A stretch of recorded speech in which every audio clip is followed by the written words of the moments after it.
Hi, I'm Deborah Fowler. Let's talk about copy to points. I'm going to create a box, dive inside, and I'm going to use copy to points to copy onto a grid.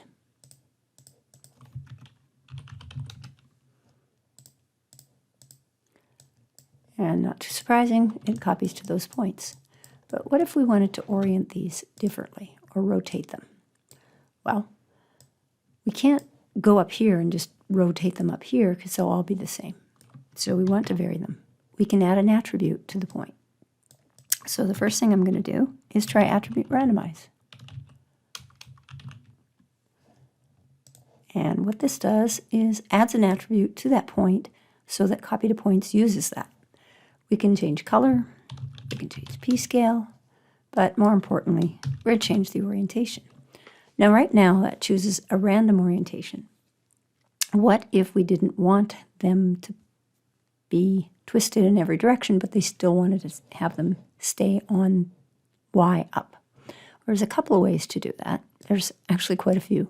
But this would just turn off using the point orientation, so that's not what we want. What we want to do is simply change the Y value to be 0. Because copy to points uses the normal and up vector that it assumes to compute how the tuple of 3, which is our orientation of our object, takes 3 vectors, is computed. So given 2 vectors, you can always create the third one by doing a cross product. So what it does is does the computation for us. Okay, so that's one way. Another way would be to create an orientation matrix, which you can do as well. So for that, I'm going to use a point wrinkle. And in this case, I'm going to use the same method, just randomize some points. And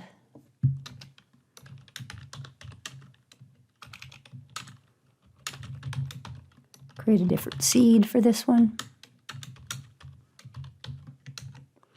And then we have essentially another way of controlling it, but we're going to one step further. We're going to create a matrix. So we can use, and create a 3-dimensional matrix. I'll call it M. And we're going to use make transform. What this requires is a up vector and a normal, or at least 2 vectors. And you can see that there's different setups for make transform, but what I'm going to do is I'm going to create an up vector.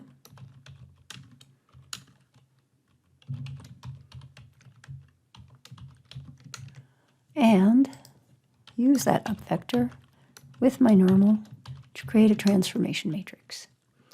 Then I'm going to set that to be a quaternion, which does not suffer from Eulerian's space of gimbal lock, and set that to my orientation. And essentially what I'm going to do here is set the normal information of Y to be equal to 0. And now you can see that without that normal information here, I'm essentially getting orient. So if I get rid of that normal information, let's go ahead and delete that. Do an attribute delete, just so you can see what's happening here. If I delete the normal, it still orients correctly. Because right now, if I delete the orient, it has neither. So either orient or normal can be used to create the orientation. Now, one thing to note is if I have both here, both normal and orient, orient takes over from normal. So even if I recomputed normal down here, it doesn't change the configuration, but if I turn off orient, it does because it's using the normals now. Okay, so that's a quick note about copy to points. There's a few other things that you can do with the orientation. Those are more important when you start getting into axes where you're perhaps not on a plane. So there's different methods in which to orient your geometry. Now, what about variations of the object? So we talked about color and scale and rotation. You can also bring multiple objects in. So the way to do that is you use the piece attribute. And what that does is it's expecting there to be an attribute of name on here. And what we want to do is we want to create some kind of attribute. Let's go back into our point wrangle and use that one. So let's do I@name. I'm just going to use a number in this case. Equals, we'll do, let's do mod. So I'm going to do @pointNumber mod 2. So that's going to give me a 0, 1, 0, 1. So right now we haven't set up this side. Let's set up this side to have 2 objects. And we're going to have a sphere and a box. And then unlike switch nodes, we're going to merge these together. And we're going to grab both those. So these are 2 objects, they're merged together.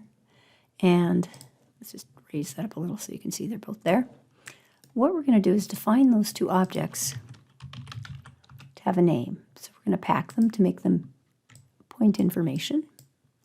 And then we're going to grab our variant, which we have defined here, I@name. We're going to define that. You can use a point wrangle or you could use a create attribute.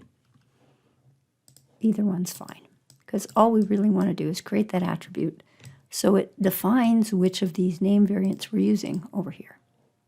So when we get to our copy to points, it will use that information. So in here we name this name, and we're going to call that 0 or 1 in this case, and we want this to be an integer.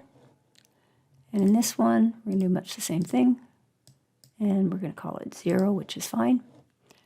That gives us our name. Now it's balking at attribute 1 and name. Let's make sure that we've named these correctly. We have not. There we go. So now each one of these has a name attribute, and it is set in this case to 0, in this case to 1. This is defining on that point. If we look in our geometry spreadsheet and view only, let's hide all attributes, view just the name attribute, we've got 0, 1, 0, 1, 0, 1. So in our scene view, when we copy the points, it's now using that name. Okay. So it's choosing which one of those 2 it'll use. And that's copy variation. Okay, so you can make a lot of changes with just one little copy to points node. That's it for today.